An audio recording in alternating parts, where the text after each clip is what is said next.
what you want to do with your life, right? Don't go be doing something you don't enjoy.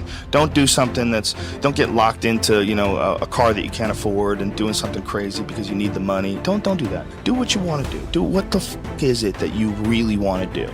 Because if someone else is doing it, you can do it, I mean, everybody makes their own path through this world, but a lot of people don't follow the path that they really feel pulled to. Just for whatever reason, they got negative programming. When they were kids, someone told them they couldn't do it, or told them to take the shortcut, or take the short route. That's a sad thing, man, when you talk to dudes, especially like talented dudes, and they don't follow up with what they want to do. Even if other people can't see through their filter of criticism, you're still driven by love. Every one of you is a piece of all that is. Every one of you. And if that critical mind comes up and says not good enough in any sense, there's a point where you have to stand back and say, that's not me. I am more than the program. And when you let go of that problem of self-criticism, you learn and experience for the first time in your life self-love. And why is this important? Because as I learned through years, I could not love the people around me until I could learn to love myself. The glory of life on this planet cannot be built by anything else in the universe than what you can do here. You are creators. Own your creativity. Own your spirit. It's not words. It's not devotion. It's a true knowledge. You are spiritual. And that is the opening of life. There are a lot of people who are biting their fingers in fear that they might lose their jobs. But there are few people who have decided within themselves, I'm going to make it. Some people aren't waiting to be cut. Some people are moving on their own because they feel within themselves, I've got what it takes to make it. They're not afraid about tomorrow because of how they see themselves, because of what they feel that they deserve, because of what they feel that they can create for themselves. Because these people have decided, as they look at the future, as they look at themselves, there's a way. Where there's a will, there's a way for me to begin to create a way out of no way. And when you have that kind of consciousness, when you have that kind of spirit, nothing can stop you. Nothing. Have you ever given much thought to the idea that the spoils in life go to the risk takers? If you'll give it some thought, I think you'll come up with the same solution I arrived at. A survey indicated that 98% of the men in the country are looking for security in their work. That is, they're mainly interested in losing themselves deep in the warm, nourishing viscera of some large corporation, which is fine. I'm not knocking it. I'm just commenting on it. But these are not, as a rule, the risk takers. They're more the play it safers. And while they can have good and successful careers all their working lives, the chances are against they're hitting the big jackpot.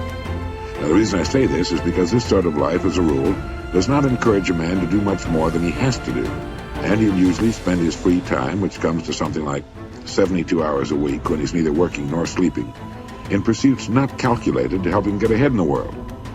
Now, the man who risks his spare time writing a book, painting pictures, fiddling with inventions, continuing his education, is generally the one in this kind of milieu who will advance above his fellows. But the man who risks all of his time on a goal he wants to reach, on a dream in his heart, who stakes his livelihood and the livelihood of his family upon his own brains and the proper use of his time, and tackles the world single-handed, here's the risk-taker to whom the spoils will generally accrue. Now, I'm not talking about the impractical dreamer and stargazer. I'm talking about the man of action who gets out and raises the dust in the world. He might take some king-sized pratfalls and be snickered at by friends and relatives of a more conservative bent, but he'll usually make the grade if he stays with it, and earn their admiration, if not envy, before he's through. You know, one of the biggest factors in his favor is the size of the group he belongs to. According to the most reliable figures I can find, this risk-taker belongs to only about 2% of the population. And since he's generally working on an idea that will in some way serve the big 98%, the odds swing rather favorably to his side. Additionally, a man on his own must think. He must devote more of his days to thinking. Conversely, the man with a good, steady job who's familiar with his work and surroundings can go along pretty well from day to day without doing any creative thinking at all. And as I said, we have a tendency to do no more than we have to. Anybody who spends a good deal of his time thinking is going to come up with a good idea once in a while. The law of averages is definitely on his side. And if you think about it a minute, you realize that he only needs a few, maybe only one really good idea to make it big. Now, the more you think about it and analyze it, the more it makes you think that what appears to be the risk taker really isn't nearly as big a risk taker as you might imagine.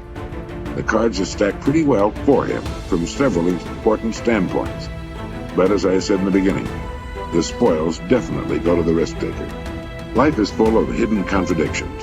One is that the man who thinks he's playing it safe really isn't. And the man who seems to be taking the greatest risks, considering the law of averages, is playing it safest. If you just make a decision, it can be sometimes the day that starts you on a brand new journey. Now, some decisions are incidental and some are small and some, are part of a working day. But sometimes decision making can be one of the most important days of your life. Maybe a decision you've postponed, and now you understand the penalty of postponing that decision. You've got to do something, and finally you come to the conclusion, today is the day. I now decide. And whether you decide on a new direction, whether you decide on a refinement in philosophy, whether you decide to act when before you haven't acted, you decide on a series of things that you're going to do. Deciding can be such an incredibly important, very exciting, inspirational day. Also, deciding sometimes starts the process of lifting our self-esteem. Sometimes when you look back on it, the day that you decided was just about as exciting as the day when you finally accomplished the project. That when you finally made the decision, you finally got the monkey off your back, as we say in English. You finally, got through whatever barriers kept you from making that decision, and finally you made a decision. And now it seems like the sky is blue and the air is clear and your mind is ready. The adrenaline starts to flow, things start to happen to you from that moment of decision. So that can be an incredible source of inspiration.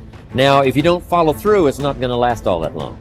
If you decide and then, postpone and you decide but you still don't get to it for a week or a month or a year, soon all that energy and that source of inspiration is all dissipated. So deciding is inspiring, but not for that long. But once you decide, it can be a very powerful day.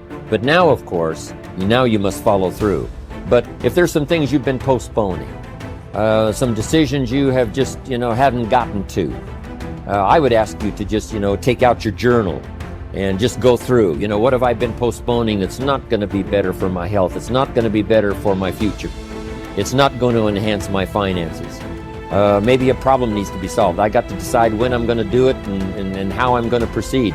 I need to get to it. I promise you, if you'll go through some of that list and start making those decisions, your inspiration will start to flow, and those could be very critically important, exciting days. Indecision is the thief of opportunity. Indecision means the door is still closed. Indecision means the opportunity waits. Indecision means what could be is postponed or may never be. And those are all the penalties of indecision. And sometimes we can't make a snap judgment. We can't decide immediately on something so important. But after a while, we must understand sometimes the heavy penalty of putting off our decision making. So, one source of inspiration, deciding. Nothing is so embarrassing as watching someone do something that you said could not be done. People who embrace possibility thinking are capable of accomplishing tasks that seem impossible because they believe in solutions. When you believe you can do something difficult and you succeed, many doors open for you. Big thinkers are specialists in creating positive, forward-looking, optimistic pictures in their own minds and in the minds of others. If you embrace possibility thinking, your dreams will go from molehill to mountain size, And because you believe in possibilities, you put yourself in position to achieve them. The winners in life think constantly in terms of I can, I will, and I am. Losers, on the other hand, concentrate their waking thoughts on what they should have done or what they don't do. If you believe you can't do something, then it doesn't matter how hard you try, because you've already lost. If you believe you can do something, you have already won much of the battle. The first step in becoming a possibility thinker is to stop yourself from searching for and dwelling on what's wrong with any given situation. Sports psychologist Bob Rotella recounts, I tell people, if you don't want to get into positive thinking, that's okay. Just eliminate all the negative thoughts from your mind. Whatever's left will be fine. If possibility thinking is new to you, you're going to have to give yourself a lot of coaching to eliminate some of the negative self-talk you may hear in your head. When you automatically start listing all the things that can go wrong or all the reasons something can't be done, stop yourself and say, don't go there. Then ask what's right about this. That will help to get you started. And if negativity is a really big problem for you and pessimistic things come out of your mouth before you've even thought them through, you may need to enlist the aid of a friend or family member to alert you every time you utter negative ideas. One of the best ways to cultivate a possibility mindset is to prompt yourself to dream one size bigger than you normally do. Let's face it, most people dream too small. They don't think big enough. Henry Curtis advises, make your plans as fantastic as you like, because 25 years from now they will seem mediocre. Make your plans 10 times as great as you first planned, and 25 years from now you will wonder why you did not make them 50 times as great. If you push yourself to dream more expansively, to imagine your organization one size bigger, to make your goals at least a step beyond what makes you comfortable, you will be forced to grow. And it will set you up to believe in greater possibilities. Most people want their lives to keep improving, yet they value peace and stability at the same time. People often forget that you can't improve and still stay the same. Growth means change. Change requires challenging the status quo. If you want greater possibilities, you can't settle for what you have now. When you become a possibility thinker, you will face many people who will want you to give up your dreams and embrace the status quo. Achievers refuse to accept the status quo. As you begin to explore greater possibilities for yourself, your organization, or your family, and others challenge you for it, other possibility thinkers across the country and around the world are thinking about curing cancer, developing new energy sources, feeding hungry people, and improving quality of life. They are challenging the status quo against the odds. And you should too,